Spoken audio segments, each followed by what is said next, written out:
இன்னைக்கு காலகட்டத்துல விஜயும் அஜித்தும் சேர்ந்து ஒரு படத்துல நடிக்கிறாங்கன்னு ஒரு அறிவிப்பு வெளியானா எப்படி இருக்கும்? சோஷியல் மீடியால அந்த நியூஸ் எப்படி வைரல் ஆகும்னு சொல்ல வேண்டியதே இல்ல. படத்தோட பட்ஜெட் என்ன? அவங்களோட ஜோடி யாரு? டைரக்டர் யாரு? கதை என்ன?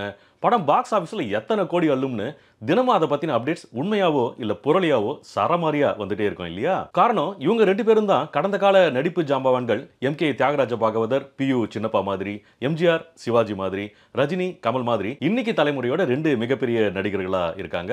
இவங்க 2 பேரும் இணைஞ்சு நடிச்சா கண்டிப்பா அது வேற லெவல் படமா தான் இருக்கும். அதுல எந்த சந்தேகமும் இல்ல. இருந்தாலும் அது நடக்குமா நடக்காதாங்கிறதும் நம்ம கையில இல்ல. விஜய் வேற தன்னோட ரூட்டை இப்ப முழு நேர அரசியலுக்கு திருப்பிட்டாரு.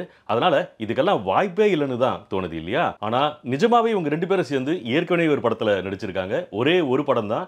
நிச்சயமா இவங்க 2 பேரோட தீவிர ரசிகர்களுக்கும் அது என்ன படம்னு தெரியும். இருந்தாலும் அதை பத்தி தெரியாதவங்களுக்காகத்தான் இந்த பதிவும் பதிலும். வணக்கம், இது பணிவீடு டாக்கீஸ். நான் உங்கள் பணிவீடு குமரன். இது விஜய் அஜித் காம்போ பற்றிய ஒரு சிறப்பு தொகுப்பு. விஜய் அஜித் காம்போல வெளியான இந்த ஒன் அண்ட் ஒன்லி ஒரே படம் ராஜாவின் பார்வையிலே. படத்தோட டைரக்டர் ஜானகி சௌந்தர். படத்துக்கு இளையராஜா சார் தான் மியூசிக். வெறும் 20 லட்சத்துல தயாரிக்கப்பட்ட அந்த படம் பாக்ஸ் ஆபீஸ்ல 1.90 கோடி ரூபாய் அள்ளி பெரிய அளவுக்கு ஹிட் அடிச்சது. படத்துல விஜய்க்கு ஜோடியா இந்திரஜாவும் அஜித்துக்கு ஜோடியா காயத்ரியும் நடிச்சிருப்பாங்க. கதைன்னு பார்த்தா ஏழை குடும்பத்துல பிறந்த விஜயை பொறுத்த வரைக்கும் நல்லா படிச்சு எப்படியாவது ஒரு நல்ல வேலையில சேர்ந்துடணுங்கிறது தான் அவரோட ஒரே லட்சியமா இருக்கும். ஊர்லயே பெரிய பணக்காரரோட பொண்ணு இந்திரஜா விஜய மனசார விரும்புவாங்க.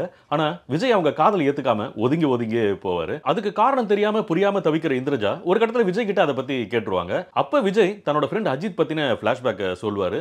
அதுல அஜித்தோட காதலும் அந்த காதலுக்கு ஏற்பட்ட முடிவும் ரொம்ப அதிர்ச்சிகரமானதா இருக்கும். அந்த பாதிப்புல இருந்து இன்னும் வெளியே வர முடியாததால தான் விஜய் காதல் மேலேயே வெறுப்பா இருக்காருன்னு புரிஞ்சுக்கிற இந்திரஜா அந்த வெறுப்புல இருந்தும் குழப்பத்துல இருந்தும் விஜயை வெளியே கொண்டு வந்தாங்களா? கடைசியில் 2 பேரும் ஜோடி சேர்ந்தாங்களா இல்லையாங்கிறது தான் கதை. போன வருஷம் 2023 ஜனவரியில கிட்டத்தட்ட 9 வருஷங்களுக்கு அப்புறமா, அதாவது ஜில்லா வீரம் படத்துக்கு அப்புறமா விஜயோட வாரிசு படமும் அஜித்தோட துணிவு படமும் பொங்கல் சமயத்துல வெளியாச்சு. 2 பேரோட ரசிகர்களும் தனித்தனியா அதை கொண்டாட தயாரான சமயத்துல அவங்களை இன்னும் ஆச்சரியப்படுத்துற மாதிரி ராஜாவின் பார்வையில படத்தையும் ரீ ரிலீஸ் பண்ணாங்க. கிட்டத்தட்ட 28 வருஷங்களுக்கு அப்புறம் இவங்க 2 பேரும் இணைஞ்சு நடிச்ச அந்த ஒரே படத்தை ஒரே திரையில பார்த்து ரசிக்கிற மாதிரியான ஒரு அபூர்வ வாய்ப்பு. தியேட்டர்ல ரெஸ்பான்ஸ் எப்படி வந்திருக்கும்னு நான் சொல்ல வேண்டிய அவசியமே இல்லை.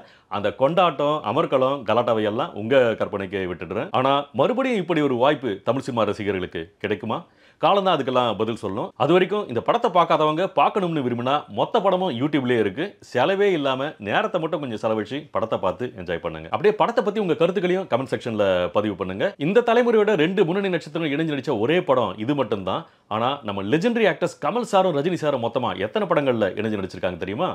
இவங்களோட காம்போல உலக சினிமா வரலாற்றிலேயே வேற எங்கேயும் நடக்காத அதிசயம் ஒன்று நடந்துச்சு. அது என்னன்னு தெரியுமா? கமல் சாரும் ரஜினி சாரும் சேர்ந்து நடிச்ச 2 படங்கள் ஒரே நாள்ல வெளியாச்சுன்னா நம்புவீங்களா? அதுவும் அந்த 2 படங்களுமே பெரிய வெற்றி படங்களா அமைஞ்சதுன்னா அதை விட அபூர்வமான சினிமா நிகழ்வு வேற ஒன்று இருக்க முடியாது இல்லையா? அந்த 2ம் என்ன படங்கள், அதோட நம்ம 2 லெஜெண்ட்ஸும் சேர்ந்து நடிச்ச மொத்த படங்களோட முழு விவரங்களையும் தெரிஞ்சுக்கணும்னா நான் ஏற்கனவே போட்டிருக்கிற ரஜினி கமல் காம்போ வீடியோவை தவற விட்டுறாம பாருங்க. நிச்சயமா அது உங்களுக்கு அவங்க 2 பேரும் இணைந்து நடிச்ச படங்களை பத்தின ஒரு மிகப்பெரிய தகவல் களஞ்சியமா இருக்கும். அதனால இந்த வீடியோ முடிகிறப்போ என் ஸ்கிரீன்ல வர தம்ப்நெயிலை கிளிக் பண்ணி மறக்காம பாருங்க. இந்த வீடியோ உங்களுக்கு பிடிச்சிருந்தா லைக் பண்ணுங்க, ஷேர் பண்ணுங்க, கமெண்ட் பண்ணுங்க. ரொம்ப முக்கியமா சப்ஸ்கிரைப் பண்ணுங்க. அதை விட ரொம்ப முக்கியமா நோட்டிபிகேஷன் பெல் ஐக்கன்ல ஹால்ங்கிற அந்த ஃபர்ஸ்ட் ஆப்ஷனை மறக்காம கிளிக் பண்ணுங்க. மீண்டும் சினிமா பற்றி இந்த மாதிரி ஒரு சுவாரஸ்யமான பதிவோடையோ புதிய படம் திரைக்கு வரப்போவோ எவ்வளவு சீக்கிரம் முடியுமோ அவ்வளவு சீக்கிரம் உங்களை சந்திக்கிறேன். நன்றி, வணக்கம்.